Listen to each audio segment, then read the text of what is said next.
Before there were grocery stores, before bright aisles and paper labels, before a person could choose dinner from a shelf without knowing the season, there was the morning fire. Imagine a family waking before the sun has fully touched the land. The air is cold enough to make every breath visible. Somewhere nearby, water moves over stones. A child stirs beneath a woven covering. Outside, someone carries wood. Someone else kneels beside a grinding stone, pressing dried corn beneath steady hands, turning hard kernels into meal with a rhythm learned from mothers, grandmothers, and the people before them. There is no store to visit, no bag of flour waiting in a cupboard, no tin can, no refrigerator humming in the dark. There is only memory. Memory of where the squash was stored. Memory of which berries were dried before the frost. Memory of which roots needed long cooking, which seeds could be roasted, which plants must never be eaten without careful preparation. Food was not just something people consumed. It was a relationship with the land, with fire, with water, with animals, with the turning of the year. Across the Americas, ancient and ancestral communities created rich foodways from the places they knew intimately. The dishes were not the same everywhere. A coastal meal was not a desert meal. A northern lake was not a tropical forest. A farming village, a hunting camp, a fishing community, and a mountain settlement all carried different knowledge. But everywhere, food demanded attention.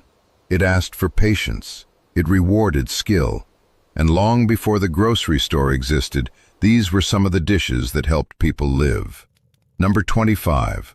Roasted squash and pumpkin seeds. In the soft light of autumn, squash could be more than a vegetable. It could be a promise that the cold months would be survived. In some regions, pumpkins and squashes were roasted near the coals until their skins darkened and their flesh softened into sweetness. The seeds, scraped from the center, could be cleaned, dried, and roasted until they cracked gently between the teeth. There is something deeply human in that scene. Hands reaching into the warm hollow of a squash. Smoke clinging to hair and clothing. Children waiting for the first soft pieces. The food was simple, but not careless. It came from planting, tending, harvesting, storing, and remembering which fruits would last longest after the field had gone quiet. Before food had price tags, a squash was time made visible. Number 24. Berry cakes and dried fruit leather. Summer did not last. Every ancestral cook knew this. The berries that stained fingers in warm weather would not be there when snow covered the ground, or dry winds stripped the shrubs bare. So in many places, berries were gathered when they were abundant, then dried, mashed, shaped, or stored for later use. Imagine dark berries spread thin to dry in the sun, or pressed into dense cakes that could be carried, shared, or saved. The taste would not have been the fresh burst of summer anymore. It would have been something deeper, concentrated, almost like memory itself.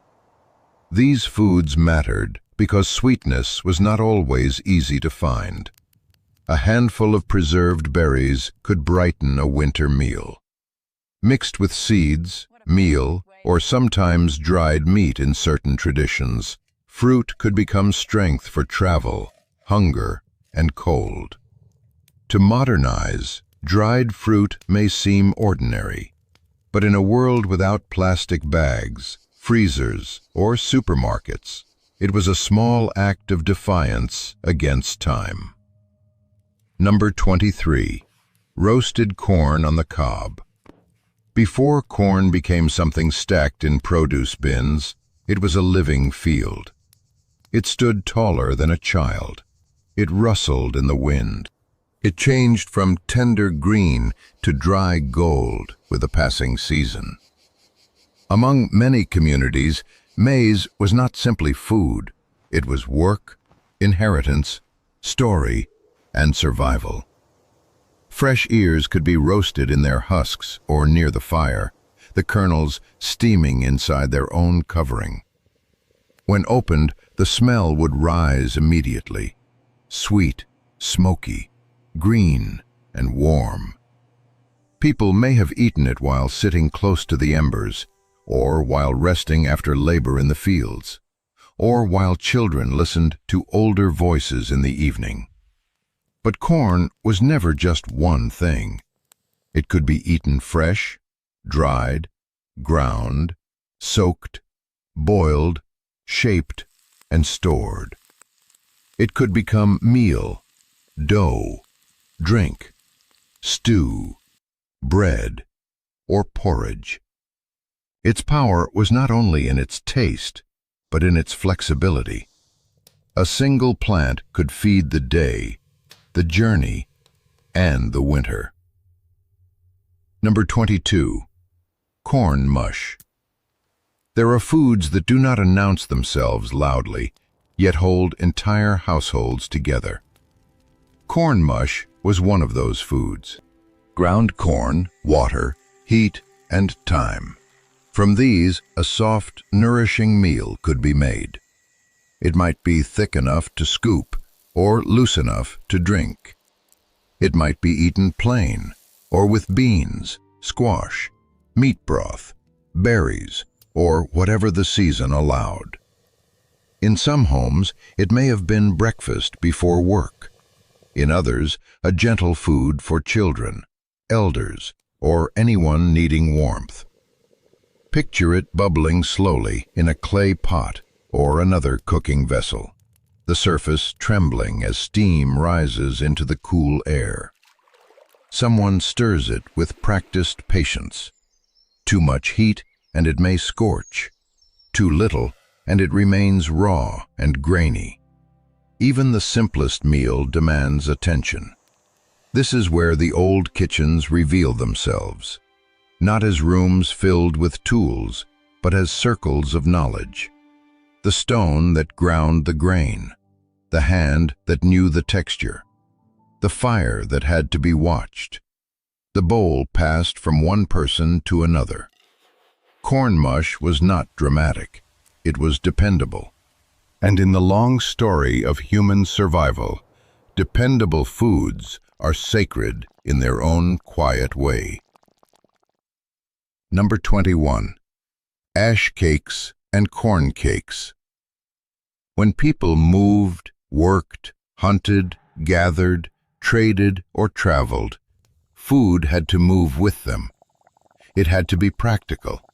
It had to be made from what could be carried, stored, or quickly prepared. Corn cakes, sometimes cooked on hot stones, near coals, or in ashes, depending on local methods, answered that need. A little meal, a little water, hands shaping the dough, heat rising from the earth-blackened fire. The cake might come out rough, smoky, and firm, with bits of ash brushed away before eating. It was not the soft bread of a modern bakery.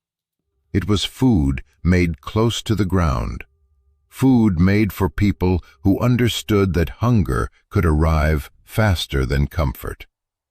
There is beauty in that kind of bread, not because it was easy, but because it belonged to a world where people could take grain from the harvest and turn it into something warm, with almost nothing but fire, stone, and skill. Every bite carried the labor of planting. Every crumb carried the sound of grinding. Every small cake held a chain of knowledge that stretched backward through generations. And this is the first lesson these old dishes teach us. Before convenience, there was competence. People knew how to feed themselves because they had to. They knew which foods could be eaten fresh and which had to be transformed. They knew that a harvest was not finished when the crop was gathered. It still had to be dried, shelled, ground, stored, protected, and cooked. The meal at the fire was only the final moment of a much longer story. In our time, food can appear almost magically beneath fluorescent lights. But in the old world of American foodways, nothing appeared without relationship. The land gave, but only to those who paid attention. The fire cooked, but only for those who tended it. The seed returned, but only if someone remembered to save it. And as the smoke rises from those early corn cakes, the story moves deeper, from the simple roasted ear to the hidden science of transforming maize itself. Number 20. Hominy. To understand hominy, we have to pause beside the fire and look at corn in a different way. A dry kernel of maize is hard. It can be stored for a long time, carried across distance, and kept through winter. But to become many of the foods that sustained communities, it often needed transformation.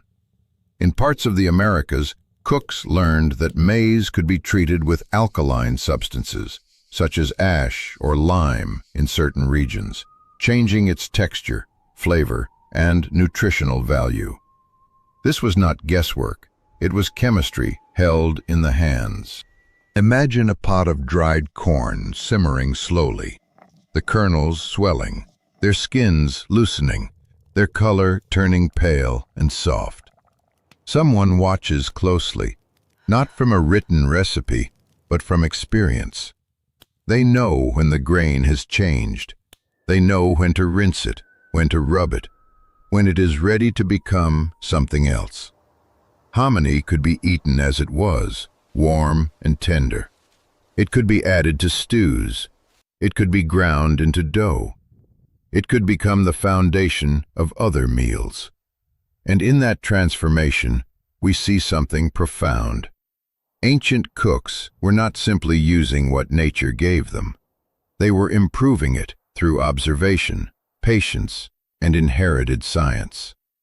A grocery store hides labor. Hominy reveals it. It reminds us that food before modern shelves was not only harvested, it was understood. Number 19. A hominy stew. When hominy entered a pot with meat, herbs, chili, or other ingredients available in a particular place, it became more than softened corn. It became a meal that could gather people together.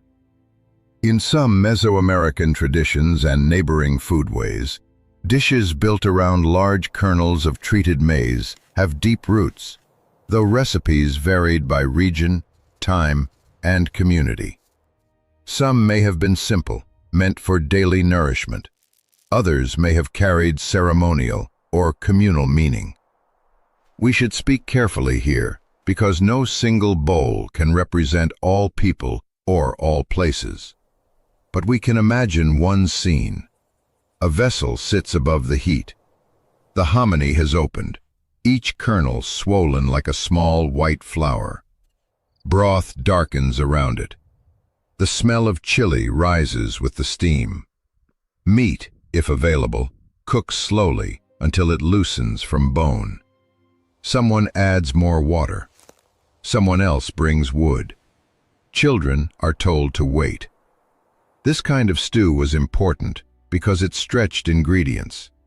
A small amount of meat could flavor a larger pot. Corn could carry the meal. Heat could turn toughness into tenderness. Time could turn separate foods into one shared bowl. There is a lesson in that too. In a world where food came by effort, nothing was wasted casually. Bones could flavor broth. Dried kernels could be revived. A pot could become the center of the household. Hunger was not always defeated by abundance. Sometimes it was defeated by knowledge, by stretching, by sharing, by making one ingredient support another. Number 18. Three Sisters Stew. Few food combinations tell a story as beautifully as corn, beans, and squash. Among a number of indigenous agricultural communities, these three crops were grown together in ways that supported one another. Corn rose tall, beans could climb. Squash spread low across the ground, helping shade the soil. This was not only a planting method, it was a philosophy of balance written into the field. In a stew, the same relationship continued. The corn gave body, the beans gave strength, the squash gave softness and sweetness. Together, they made a meal more complete than any one of them alone. A pot of Three Sisters stew could be thick, warm, and deeply nourishing. It could carry the taste of the field after the harvest, the taste of sun, rain, soil, and human care. Picture a cook cutting stored squash into pieces while dried beans soften near the fire. Corn, perhaps dried or fresh depending on the season, waits nearby. Outside, the field may be empty now, stalks dry and rattling in the wind. But inside the pot, the field returns. This dish matters because it shows how survival often came through cooperation. Plants worked together. People worked together. Generations worked together. A child eating from that bowl was receiving more than calories. They were receiving an agricultural memory. This is how things grow when they support one another. And perhaps that is why the image remains so powerful. The Three Sisters are food, but they are also a teaching. Number 17. Bean and chili stew. There is a certain kind of evening when a stew feels like the only thing holding back the cold. The light fades. The day's work has emptied the body.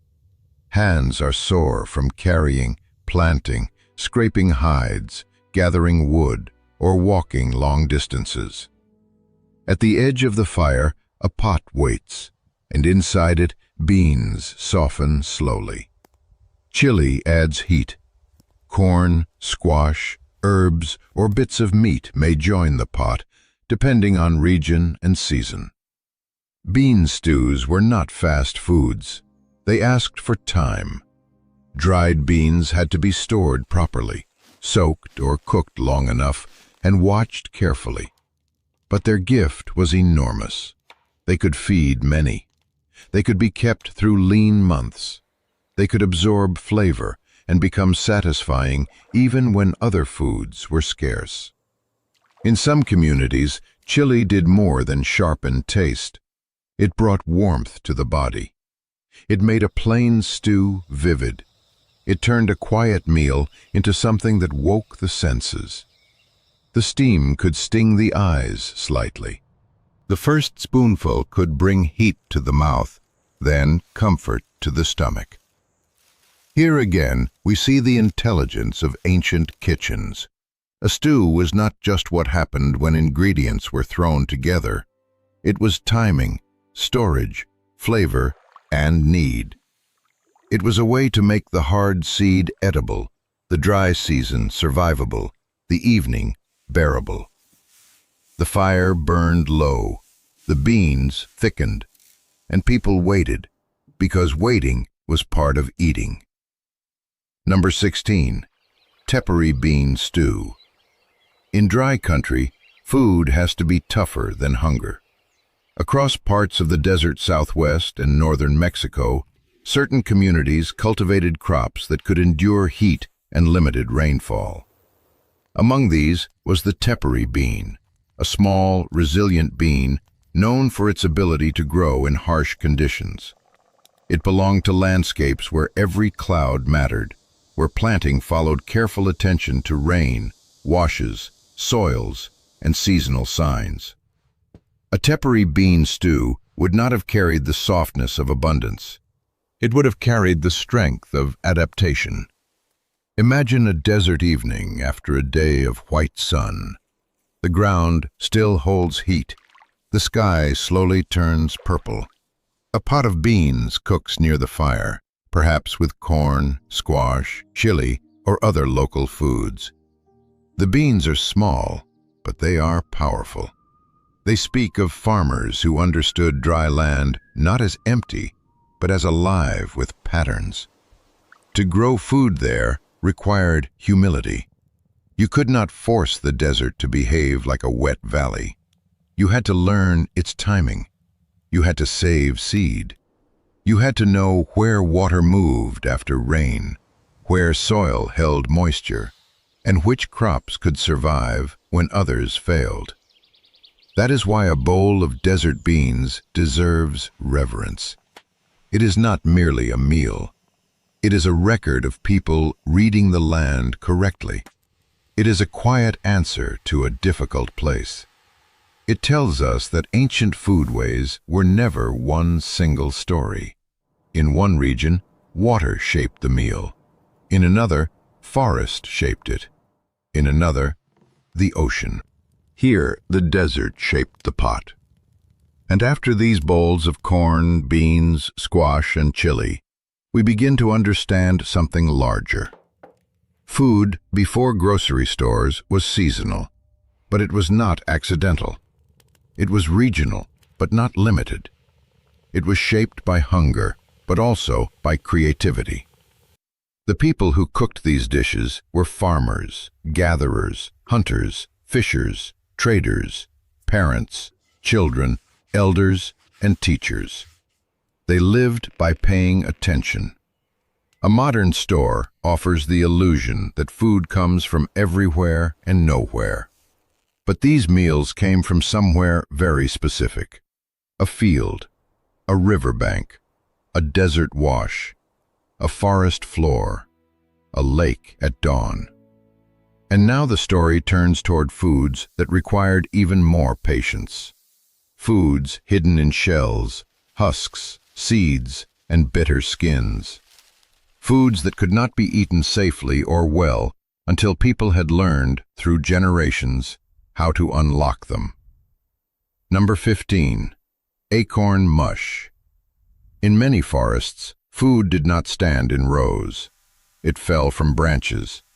Acorns may look small and ordinary when scattered across the ground, but in some regions, especially parts of what is now California and the wider West, they were once among the most important foods a community could gather.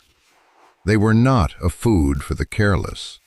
Many acorns contain bitter tannins, and without careful preparation, they could be unpleasant or difficult to eat. But ancestral communities learned how to transform them. The work began beneath oak trees. Imagine people moving through the shade, gathering acorns in baskets while the dry leaves crackle underfoot. The harvest might look humble, but each basket carried the possibility of future meals. The acorns had to be cracked. The nut meat had to be cleaned. It might be pounded into meal with stone tools. Then came the patient removal of bitterness, often through repeated washing or leaching, depending on local traditions. Only after all that labor could the acorn become food. Acorn mush was soft, warm, and deeply tied to place. It could be cooked until thick and smooth, carrying a mild, earthy flavor. To someone unfamiliar with the work behind it, it might seem like a simple bowl. But every spoonful contained the forest, the season, and hours of skilled preparation.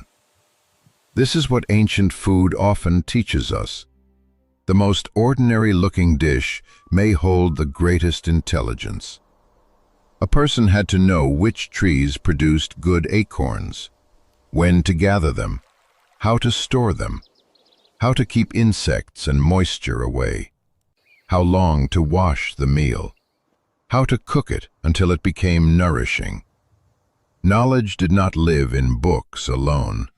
It lived in hands, in repeated motions, in elders correcting the young, in the quiet patience of work done year after year. Number 14. Acorn bread. From the same careful preparation, acorn meal could also become something firmer, a bread, a cake, or a dense cooked food shaped by local methods and tools. Picture the meal after its bitterness has been washed away. It is no longer a hard nut from the forest floor. It is soft, pale, or brownish, ready for heat. Hands gather it, shape it, press it, and bring it near the fire. The bread that emerges may be plain, but it carries the dignity of effort. There is no wasted motion here. The person making acorn bread knows the sound of cracking shells. They know the feel of properly ground meal. They know what bitterness remains and what has been removed. They know how much water to add by sight and touch, not by measurement. Their kitchen is not a modern counter. It may be earth, stone, basket, fire, and memory. Acorn foods remind us that gathering was not random wandering. It was a discipline.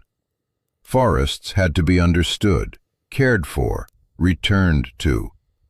In many places, indigenous communities managed landscapes with deep knowledge, encouraging useful plants, and maintaining relationships with the ecosystems that fed them. A meal of acorn bread was not only taken from the forest, it came from generations of living with the forest. And when people ate it, they were eating a food that could sustain entire communities through the year. Number 13. Wild rice porridge. Farther north, where lakes breathe mist into the morning and canoes move quietly through reeds, another food held deep meaning. Wild rice, known as manuman among Anishinaabe peoples, is not simply a grain. It is a food of water, migration, identity, and care. In the Great Lakes region and nearby northern waterways, it has been gathered by communities who understood the wetlands not as empty marsh, but as living abundance. Imagine the harvest at dawn. A canoe glides through tall rice beds. One person guides the boat with a pole. Another gently bends the ripe stalks and taps the grains loose, allowing many to fall into the canoe, while others return to the water and mud, becoming seed for the future. The sound is soft, tapping, rustling, water against wood. After gathering came more work: drying, parching, threshing, winnowing. Each step mattered. Each step turned a fragile water plant into food that could be stored and cooked. As porridge, wild rice could become warm and sustaining. It might be simmered until the grains opened and softened, releasing a nutty aroma into the air. On a cold morning, such a bowl would have felt like strength returning to the body. But this food was never only about hunger. It carried relationship. To gather wild rice properly meant knowing the water, the season, and the responsibility not to destroy what would be needed again. The food asked people to move carefully, to take and leave, to harvest and protect. A grocery store shelf can hold a bag of rice without telling this story. The lake remembers it. Number 12. Wild rice with fish or game broth. When wild rice met broth, the meal became deeper. A northern evening, the wind moving through dark trees, fish bones simmering, perhaps pieces of fish, bird, or game adding richness if they were available. The wild rice swells in the liquid, absorbing flavor, becoming heavier, warmer, more filling. The steam smells of water, smoke, and the animal life of the region. In such a dish, land and water entered the same bowl.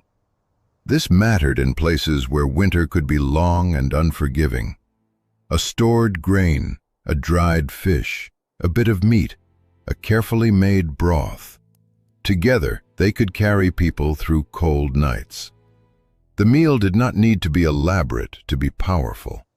Its strength came from combination, from not wasting, from knowing that bones still had value, that grains could stretch a broth, that a small catch could feed more people when handled wisely. There is a quiet kind of tenderness in these foods, not the tenderness of luxury, but the tenderness of care. Someone made sure the rice was dried correctly. Someone watched the broth.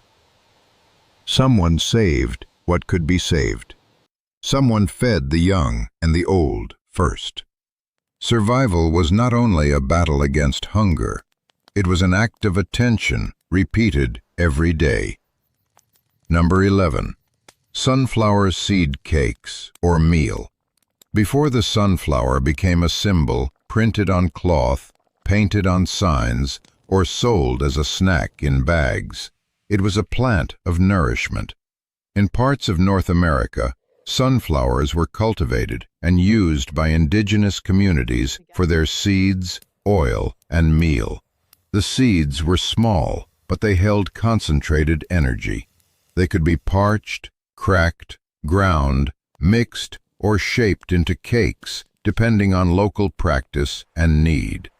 Imagine a mat or basket filled with seeds. Hands move through them, separating, cleaning, preparing. The work is delicate compared with lifting a heavy squash or butchering a large animal, but it is no less important. Small foods require patience. 1,000 tiny seeds can become a meal only when someone is willing to do the slow work. Ground sunflower seeds could add richness to other foods or become part of dense cakes for eating and carrying. Their strength was in their portability and nutrition. In a world where people walked long distances and worked with their bodies from dawn to dark, concentrated foods mattered. A seed cake might not look impressive. It might fit in the palm, but it represented a powerful idea. Energy stored in miniature. Sunlight captured by a plant and then carried by human hands. And here, after acorns, wild rice, and sunflower seeds, another truth becomes clear. Before grocery stores, food was often hidden behind difficulty. It was inside a shell, beneath bitterness, floating in wetlands, locked in tiny seeds. The land did not always hand itself over easily. People had to learn its languages. They had to know which foods demanded pounding, which demanded washing, which demanded drying, which demanded fire, which demanded waiting. Modern convenience often separates eating from effort. But in these older foodways, effort was part of the meal's meaning. A bowl of acorn mush, a pot of wild rice, a cake of sunflower seed. Each one said someone cared enough to remember the process. And as the story moves from seeds and forests toward meat, fish, and the long art of preservation, the fire changes again. The smoke grows heavier. The air smells of drying flesh, rendered fat, river fish, ocean wind, and winter coming closer. Number 10. Pemmican. There are foods made for the table, and there are foods made for distance. Pemmican belonged to movement, to winter, to the long trail, to the need for strength when there was no time to stop and cook a full meal. Among certain indigenous communities of the plains and northern regions, dried meat could be pounded fine and mixed with rendered fat, and sometimes with dried berries, creating a dense food that carried enormous energy in a small form. It was not glamorous food. It was survival shaped by intelligence. Imagine strips of meat drying in the wind, watched carefully against moisture, insects, animals, and weather. Imagine fat being rendered slowly, transformed into something that could preserve and bind. Imagine dried berries added not as decoration, but as flavor, nourishment, and memory of summer. Then, hands press it all together, making a food that can be packed, traded, stored, and carried across great distances. In a modern world, we often think of food as something that waits for us. But pemmican was food that traveled with people. It could go where gardens could not. It could go across snow, grassland, forest edge, and frozen trail. For hunters, travelers, families, and traders, it could mean the difference between weakness and endurance. Every piece of pemmican held a lesson.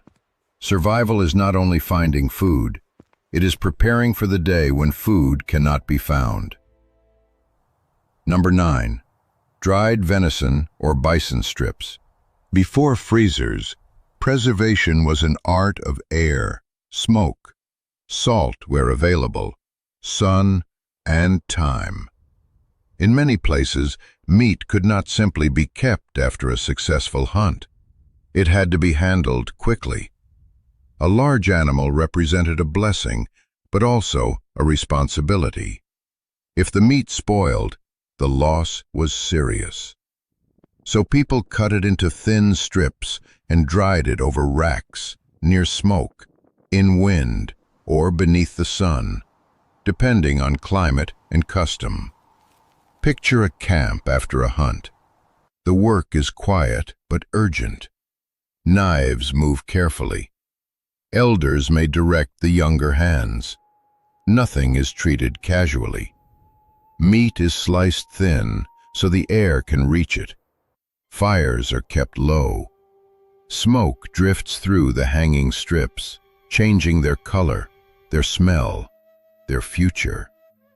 Dried meat could be chewed as it was, softened in water, added to stews, pounded into other mixtures, or carried on journeys.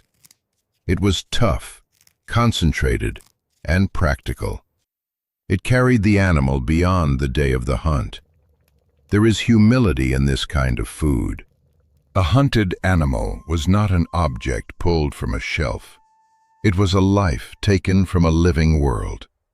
Many indigenous traditions carried teachings of respect, gratitude, and restraint around animals, though these teachings varied across nations and regions.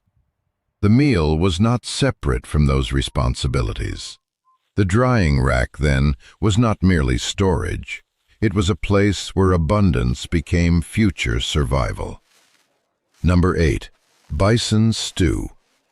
On the plains, in communities whose lives were closely tied to bison, the animal could provide food, tools, shelter materials, clothing, and more. But no single statement can speak for every people or every period. Relationships with bison were diverse, and they changed over time. Still, for many plains communities, bison held extraordinary importance. A stew made with bison meat would have been more than a warm meal. It would have been a gathering point. Imagine a cold wind moving across open grass. Outside, the horizon seems endless. Inside the circle of camp life, meat simmers slowly. Perhaps pieces that were too tough for quick roasting are placed into water and left near heat until they soften. Bone may add depth. Fat may rise to the surface. If available, roots, corn, squash, beans, or wild plants could join the pot, depending on region, trade, season, and community. The stew asks for time, and time changes everything. What was tough becomes tender. What was separate becomes one meal. What could have fed only a few becomes something that can be shared more widely. People come near the warmth. Bowls are filled. Steam touches faces tired from the day. There is a deep emotional power in a communal pot. It reminds us that food before grocery stores was often social by necessity.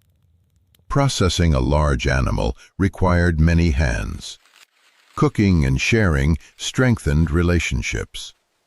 Hunger was faced not only by individuals, but by households, bands, villages, and kinship networks. A bison stew carried the open land inside it. Grass, muscle, weather, danger, gratitude, and the knowledge of people who understood that survival was never solitary. Number 7. Roasted salmon on wooden stakes. Now the story moves westward, toward rivers powerful enough to shape entire lives. In parts of the Pacific Northwest and other salmon-rich regions, salmon was not just food.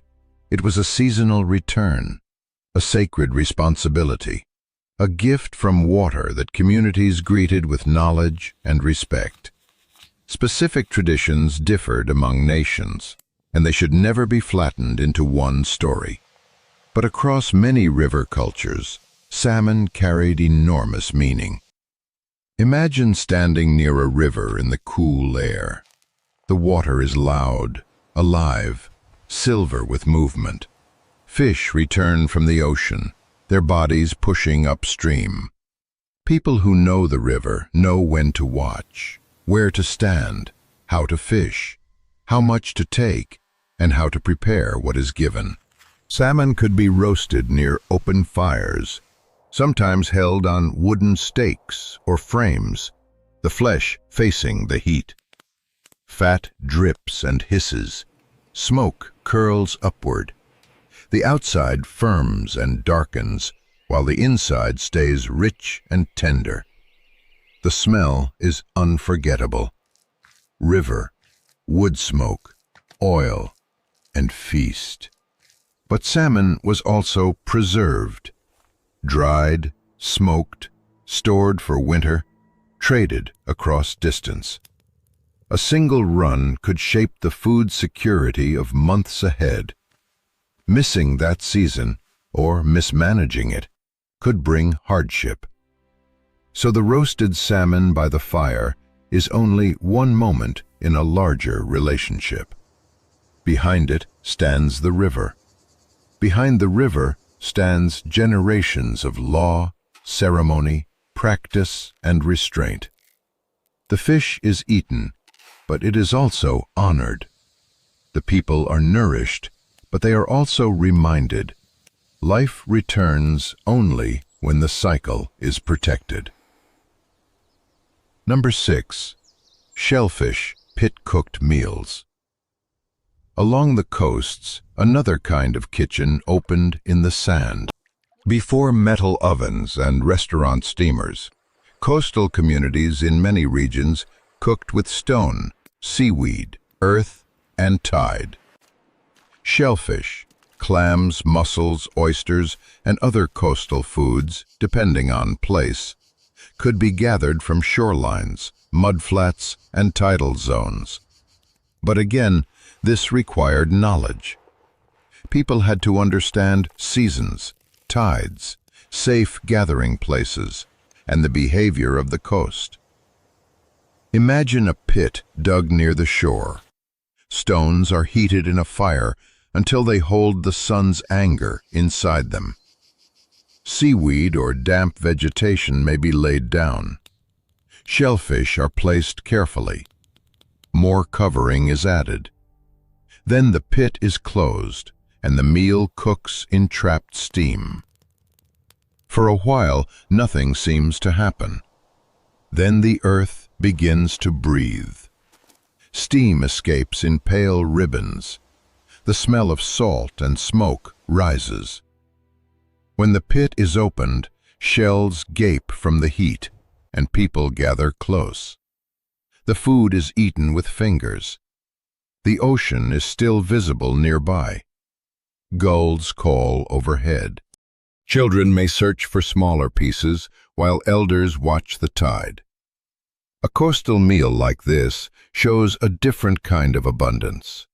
Not fields, not herds, not forests of oak, but the edge between land and water, a place that could feed people generously if they knew how to read it. The shore was not empty space. It was a pantry, a calendar, a map, and a warning. And after meat drying in the wind, salmon roasting by the river, and shellfish steaming under sand, we can feel how vast the food world of the Americas truly was. Before grocery stores, there was no single American diet. There were many food worlds, each shaped by place. Grassland gave one meal, river gave another, coast gave another, forest gave another, desert gave another. The people who lived in these places were not waiting for modern convenience to arrive.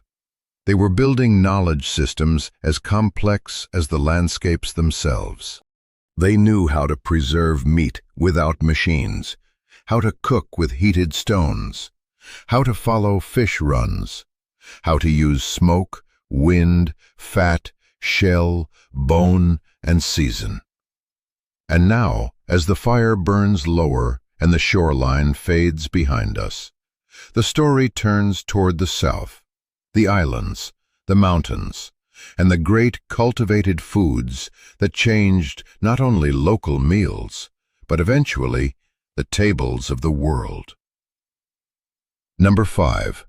Cassava flatbread, sometimes known in the Caribbean as casabe. In warm tropical places, survival could depend on a root that demanded respect. Cassava, also called manioc or yucca in different contexts, could feed many people. It could grow in difficult soils. It could be harvested from the earth and turned into bread, meal, or other foods. But some varieties of cassava contain dangerous compounds if not properly processed. That meant the root was never just dug up and eaten carelessly. It had to be understood. Imagine the work. The root is pulled from the soil, heavy and rough-skinned. It is washed, peeled, grated, pressed, and dried. Liquid is removed. The meal is spread thin over a hot surface, turning into a broad, pale flatbread that can keep longer than many fresh foods. The bread may be crisp, sturdy, and plain, made not for luxury, but for survival in a humid world where food spoiled quickly. There is a deep intelligence in cassava bread. It shows us that ancient cooks were chemists, engineers, and guardians of knowledge. They knew how to take something potentially harmful and, through careful technique, make it nourishing. They knew the difference between safety and danger. They knew that food preparation was not an afterthought. It was life itself. A piece of cassava flatbread may look simple, but behind it stands a chain of skill strong enough to protect generations. Number 4. Roasted sweet potatoes. Some foods speak softly. A sweet potato placed among coals does not need much attention at first. The fire does the slow work. Its skin blackens, its flesh loosens, its sweetness deepens until, when opened, steam rises from the orange or pale interior, and the smell fills the air. In some regions of the Americas, sweet potatoes and related cultivated roots became important foods, especially where climate and soil allowed them to thrive. They could be roasted, boiled, mashed, stored for a time, or carried into other dishes. But perhaps the most intimate form is the simplest: a root pulled from the earth and cooked in fire. Picture a child receiving one after a long day. It is too hot to hold at first. The skin flakes away. The inside is soft enough to eat with fingers. There is no plate, no fork, no sugar poured over it. Only smoke, earth, and sweetness. This kind of food reminds us that nourishment was not always complicated. Some meals were powerful because they were immediate, warm, and comforting. A roasted sweet potato could feed the body, but it could also soften the hardship of a cold evening, a difficult harvest, or a hungry season. Before grocery stores, sweetness was not endless. When it appeared, people noticed. Number 3. Potato and chuño-based stew. High in the Andes, where mountains rise into thin air and nights can bite even after sunny days, another food story was written in cold. The potato was not born as a uniform supermarket crop. In the Andean world, indigenous farmers cultivated many kinds of potatoes, adapted to different elevations, soils, colors, textures, and climates. The potato was a mountain food, a food of terraces, frost, stone, and patient selection. But perhaps one of the most remarkable technologies was chuño, freeze-dried potato made by using the natural cold of high-altitude nights and the warmth of day. Potatoes could be exposed to frost, pressed, dried, and preserved for long periods. What might seem to modern eyes like a rough, strange food was actually a brilliant answer to the mountain environment. Imagine people spreading potatoes beneath the night sky. Frost settles over them. By day, feet press moisture out. The process repeats until the potato changes into something that can be stored, carried, and later returned to the cooking pot. In a stew, chuño could soften again, absorbing broth and flavor. It could make a meal filling when fresh harvests were gone. It could carry the memory of one season into another. It was not merely preserved food. It was climate turned into technology. The mountain itself became part of the kitchen. Number 2. Tamales. Now we return to maize, but in one of its most beautiful forms. In Mesoamerica and beyond, tamales have long existed in many forms, shaped by local ingredients, leaves, fillings, rituals, and daily needs. There was no single ancient tamale. Some may have been plain, some filled, some small, some large. Some made for ordinary nourishment, others for gatherings or special moments. But the heart of the tamale is a powerful idea. Maize dough wrapped and steamed. Imagine masa prepared from treated corn, soft beneath the hands. A filling may be added: beans, chili, squash, meat, herbs, or whatever belongs to that place and time. Then comes the wrapping: corn husk, banana leaf, or another suitable covering depending on the region. The tamale is folded carefully, tied or placed with others, and set to steam. For a while, the food is hidden. That is part of its beauty. Inside the wrapping, the dough changes. The flavors settle together. The leaf gives aroma. The steam does what flame alone cannot. And when the tamale is opened, there is a small unveiling. A meal protected by its own covering, portable, warm, and deeply human. Tamales are food of hands. Hands grind, hands mix, hands fill, hands wrap. Hands pass them around. They carry labor, but also care. They can feed a household, a traveler, a gathering, a ceremony, a child waiting beside the fire. Before food came in packages, people were already making their own perfect packages from leaves and husks. Number 1. Tortillas with beans, chili, or squash.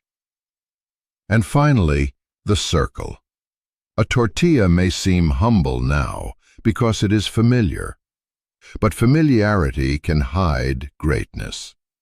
Long before grocery stores, long before bags of flour and factory stacks, a tortilla began as corn, and corn began as a field. It began with seed saved from another season. It began with planting, rain, watching, harvesting, drying, treating, grinding, kneading, shaping, and fire.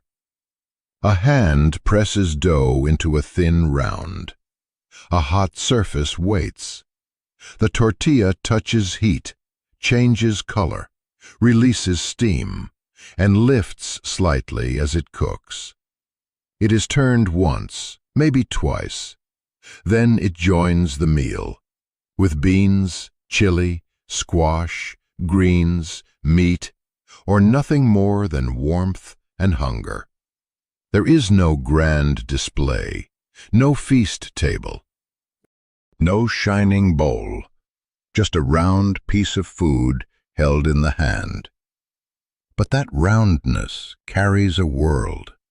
It can scoop beans, it can wrap roasted vegetables, it can soften the burn of chili. It can accompany stew. It can feed a worker before dawn or a child at night. It can be made again and again, day after day, generation after generation. That is why it belongs at the end of this journey. Not because it was the rarest food, not because it was the most elaborate, but because it reveals the truth at the heart of this story. Before grocery stores, food was not separate from life. It was life organized around land, season, labor, and memory. The people who ate these dishes were not living in emptiness before modern shelves arrived. They were living within systems of knowledge. They knew how to make bitterness edible, how to preserve summer for winter, how to turn a root into bread, how to make a seed into a field, how to cook with stones, steam, ash, smoke, and patience. They knew that a meal was never only a meal. It was the oak tree and the lake, the desert rain and the mountain frost, the salmon run and the cornfield, the shellfish bed and the evening fire, the hands of elders and the hunger of children. Today, many of these foods still live in indigenous communities, in family kitchens, in regional traditions, in revived food sovereignty movements, and in the quiet persistence of memory. They remind us that convenience is not the same as wisdom, and that the oldest foods of the Americas were not merely eaten, they were learned, they were protected, they were passed on. And somewhere, in the smoke of an imagined morning, a person kneels beside the fire again. The stone is worn smooth from years of grinding. The corn is ready. The pot is warm. The land outside is not a backdrop, but a relative, a teacher, a source of life. Before the grocery store, there was no aisle to walk down. There was only the world itself, and the people who knew how to listen to it.